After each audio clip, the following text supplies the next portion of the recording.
Update ये मिल रहा है कि सीज फायर उल्लंघन पर पाकिस्तान को सीधी सीधी चेतावनी दे दी गई है। इस वक्त ये बड़ी जानकारी आपको दे रहे हैं। सीज फायर उल्लंघन पर पाकिस्तान को सीधी चेतावनी दे दी गई है।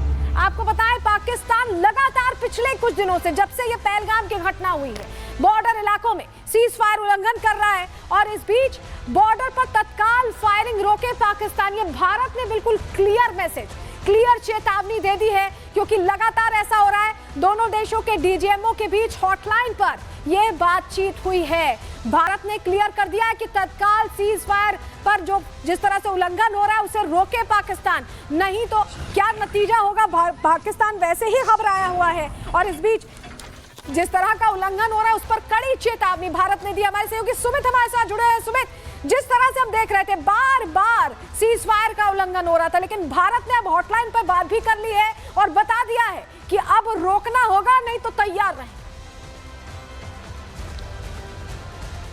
देखिए, मुंहतोड़ जवाब भारत के बॉर्डर पर जिस तरीके से लगातार भारतीय सेना की तरफ से दिया गया है, उसके बाद सेंटर से भी जो है खास तौर पर फोन कर यह बताया गया है कि पाकिस्तान को उसकी इस हिमाकत का कितना बड़ा जवाब यहां पर मिल सकता है। आपको बताएं कि इसके पीछे जो खुफिया इनपुट रहे हैं वो ये कि लगातार जो इस वक्त पाकिस्तानी सेना है एलओसी पर जो फायरिंग कर रही है, उसकी वजह एक बड़ी ये मानी जा रही है कि वो जो आतंकी इस वक्त अंदर मौजूद हैं उन्हें एक सेफ पैसेज देने की कोशिश हो रही है, जिसका मुंहतोड़ जवाब भारतीय सेना दे रही है। और इसीलिए जो खुफिया इनपुट्स हैं उसके आधार पर कायदा सेंटर की तरफ से इसे लेकर पाकिस्तान की सरकार को अलर्ट कर दिया गया है कि जो हिमाकत हो रही है उसका कड़ा जवाब देने के लिए भारत सरकार पूरी तरीके से तैयार है, क्योंकि पूरा जो बॉर्डर है उसे तैनात कर दिया गया है। बंकर जो है वो पूरी तरीके से एक्टिव कर दिए गए हैं और इसी को लेकर जो है पाकिस्तान के अंदर इस वक्त हड़कंप जो है मचा है और पाकिस्तान की ओर से ये लगातार गीदड़ भभकी वाली जो कहीं ना कहीं जो कार्रवाई है वो बताई जा रही है, जो लगातार सीज फायर का उल्लंघन यहां पर हो रहा है, क्योंकि पाकिस्तान को यह पता है कि आगे आने वाले वक्त के लिए किस तरीके की तैयारियां भारत की तरफ से बता रहे हैं कि अब जो जिस तरह से सीज फायर का उल्लंघन हो रहा है उस पर भी भारत सख्त होता दिखाई दे रहा है। वाटर स्ट्राइक हमने कर दी है, डिजिटल स्ट्राइक हमने कर दी है और अब चेतावनी भी दे दी है। बहुत शुक्रिया आपका जुड़ने के लिए और जानकारियां देने के लिए। इस बीच आपको बताएं कि जो बॉर्डर एरियाज हैं,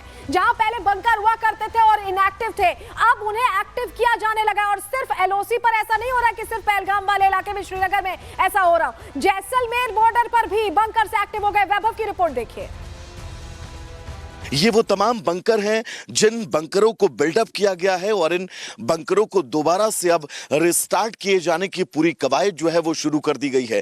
ये बंकर थोड़ा सा पुराने जरूर है, लेकिन इन बंकरों को भी एक बार फिर से अब यहां पर शुरू किए जाने की कवायद तेज हो चुकी है। इस बंकर के अंदर से आपको तस्वीर दिखाऊं, क्योंकि आप देखिएगा इस बंकर के दो यहां पर 3 दरवाजे जो है ये खिड़की नुमा खुलते हैं और इसी दरवाजे से, इसी खिड़की से हमारे सेना के जवान जो है वो अलर्ट मूड में नजर आएंगे और यहां से अगर नापाक पाकिस्तान इस देश की सरहद में घुसने की कोशिश करता है तो उस पाकिस्तान को सबक सिखाया जा सके। सिर्फ एक बंकर नहीं है, अगर आप थोड़ा सा सामने नजर दौड़ाएं तो वहां पर भी एक और बंकर है और ये लाइन से तकरीबन बॉर्डर तक यहां पर तमाम बंकर हैं जिन बंकरों को अब दोबारा से एक्टिव कर दिया गया है।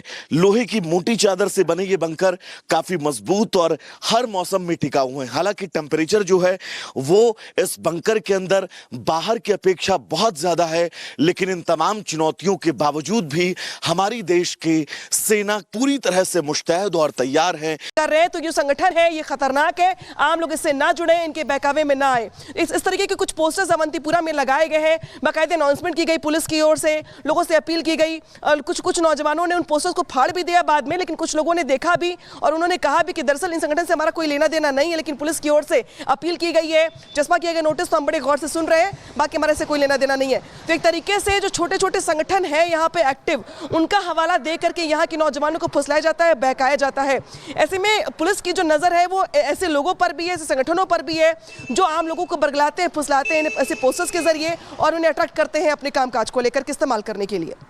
ठीक है अनामिका, आप हमारे साथ बने रहिए, आपके पास हम वापस लौटेंगे, लेकिन आपको बता देते हैं कि कौन कितना शक्तिशाली है, कौन कितना ताकतवर है, ये जानना जरूरी है।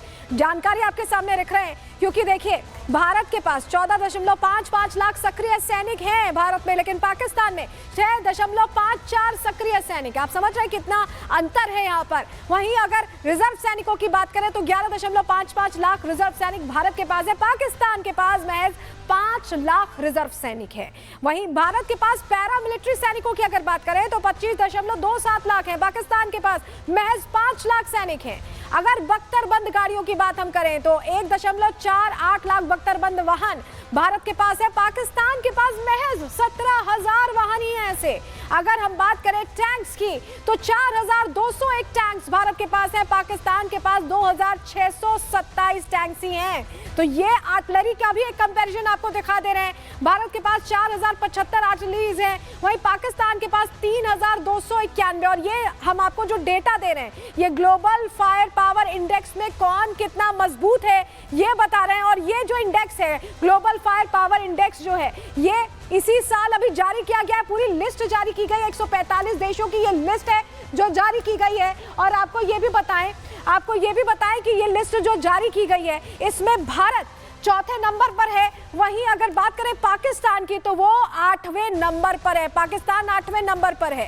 ये स्थिति है। लेकिन हम समुद्री बेड़े में कितने मजबूत हैं, समुद्री ताकत हमारी कैसी है, चलिए ये भी बता देते हैं। जानकारी जल्दी से आपके सामने रख रहे हैं क्योंकि पूरी डिटेल समंदर में जो हमारा घेरा है वो कितना मजबूत है जान लीजिए। एयरक्राफ्ट कैरियर्स की बात करें तो भारत के पास 2 विमान वाहक युद्धपोत हैं, पाकिस्तान के पास 0 है, उनके पास है ही नहीं।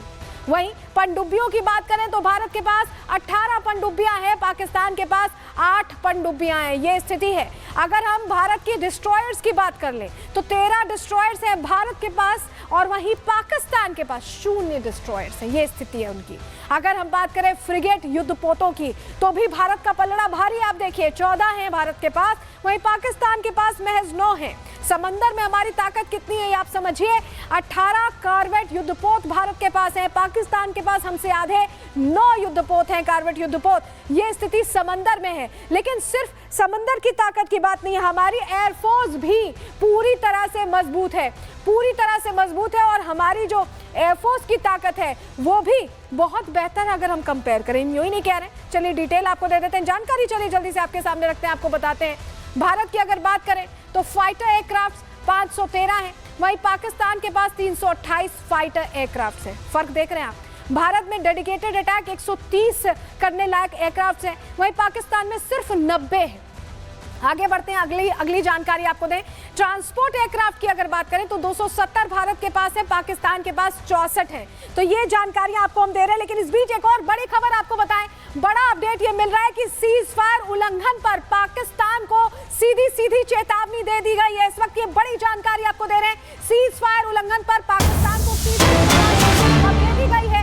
आपको बताएं पाकिस्तान लगातार पिछले कुछ दिनों से, जब से ये पहलगाम की घटना हुई है, बॉर्डर इलाकों में सीज फायर उल्लंघन कर रहा है। और इस बीच बॉर्डर पर तत्काल फायरिंग रोके पाकिस्तान। ये भारत ने बिल्कुल क्लियर मैसेज, क्लियर चेतावनी दे दी है क्योंकि लगातार ऐसा हो रहा है। दोनों देशों के डीजीएमओ के बीच हॉटलाइन पर यह बातचीत हुई है। भारत ने क्लियर कर दिया है कि तत्काल सीज फायर पर जो जिस तरह से उल्लंघन हो रहा है उसे रोके पाकिस्तान, नहीं तो क्या नतीजा होगा।